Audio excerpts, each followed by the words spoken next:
Part 2 of Dear Us. Let's talk about something real quick. I've noticed a lot of people complain about the looting and the rioting going on. My people with the Targets and shit in Minneapolis, the businesses getting destroyed. We can't believe it. Apparently, we've never seen it before. It's bullshit. Let's talk about Black Wall Street for a second, right? Let's talk about what happened in Tulsa, Oklahoma back in 1921. For those of you who don't know, my own people, go Google, go type in Black Wall Street. Make sure you read that story in its entirety. I'm gonna give you a quick breakdown. So, Black Wall Street was I think it was either in Tulsa, Oklahoma, or it was right outside in Greenville, Oklahoma. I might be wrong on that, but it was one of the most successful black-owned businesses / pieces of land there's ever been in the United States history. They had everything from their own commercial planes to meat markets, churches, dentist office, doctor's offices, whatever. You name it, they had it. They were thriving. They didn't need us.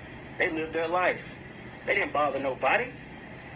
They uplifted themselves. They thrived off themselves, which is how it should be.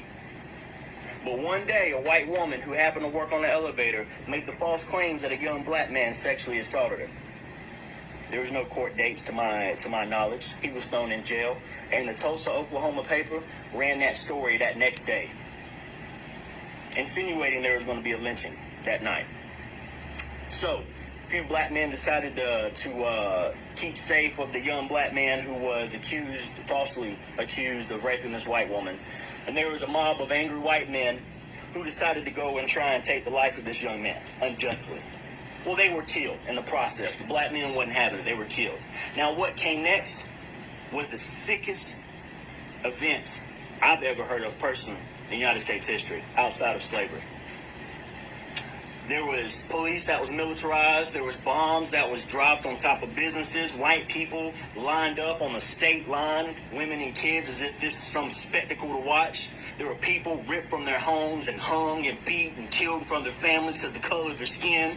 There was businesses that was looted, set on fire. They stole the planes. They did every fucking thing that you see happening in Minneapolis. They did that shit back in the 20s. And nobody said a fucking word. You want to know how I found out about that shit? My homeboy had to tell me ages back. Otherwise, I probably wouldn't have known. Why? Because we hate bringing up shit like that. Well, we want to celebrate Memorial Day, Independence Day, Veterans Day. We want to acknowledge these old wars hundreds of years ago, which there's nothing wrong with that, by the way. I'm not complaining about that. What I am complaining about is it's funny how we pick and choose what the fuck we want to remember. And that's frustrating as fuck. And if you want to know why there's a disconnect between black folks and white folks, it's because of you stanky motherfuckers with that type of attitude, with the selective memory that you have. That's why we don't give a fuck about what happens in Minneapolis. Quite frankly, it's long overdue. The shit probably should have happened way before now. But again, they had patience. They tried to work with us. They tried to reason with us. They tried to peacefully protest. We told them to shut the fuck up. Use their platform for something different. Colin Kaepernick took a knee for these same exact reasons. He was told essentially to get up off his knee and play football. He was blackballed from the league later for peacefully protesting. They're told to shut up and dribble whenever they choose to speak out against social injustices. So let me ask you this, white people. When the fuck is a good time for them to make their voices heard, since we got all the answers? Riddle me that, Batman.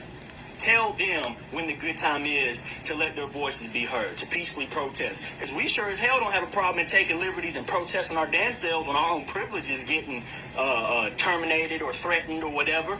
For instance, the coronavirus. We had these stay-home orders. White people couldn't stand it because their privilege was threatened. We couldn't get our hairs done. We couldn't go to the movies. We couldn't go out to eat. So what do? We took our automatic rifles. We got fully armored. We walked through government state buildings, through streets. We were yelling in the face of police with automatic rifles in our hand. We didn't get tased. We didn't get shot. We didn't go to jail. We got to go home. The same fucking shit that we complain about black people doing, we did when our privilege got threatened. And that is so irritating. I'm sick of that shit. I'm sick of watching you motherfuckers come up with excuses. Oh, what about black on black crime and this, that, and the third? We got to fix everybody, not just them. No, motherfucker, we got to fix that shit first before we fix anything.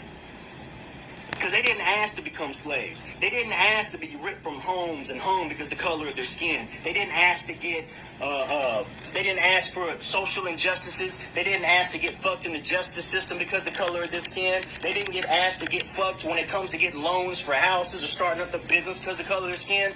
That shit came because we've been whitewashed. We've been brainwashed since the beginning of time that we are pure and black isn't.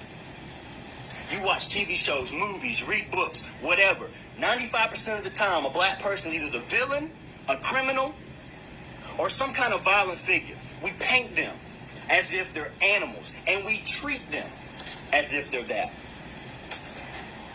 And then when they start finally speaking out and shit gets real, finally, now all of a sudden we want to play victim. Again, like I said in my last video, shut the fuck up. You either gonna take from the pile or you ain't gonna do shit at all. Let me say this too, by the way. On that note, before I close this video out, your silence when all this shit goes down is a hell of a lot more telling than people who are vocal about their racism. Because you're just as bad as them motherfuckers for not speaking out about it. Anyways, I'm off my soapbox, man. Y'all take care.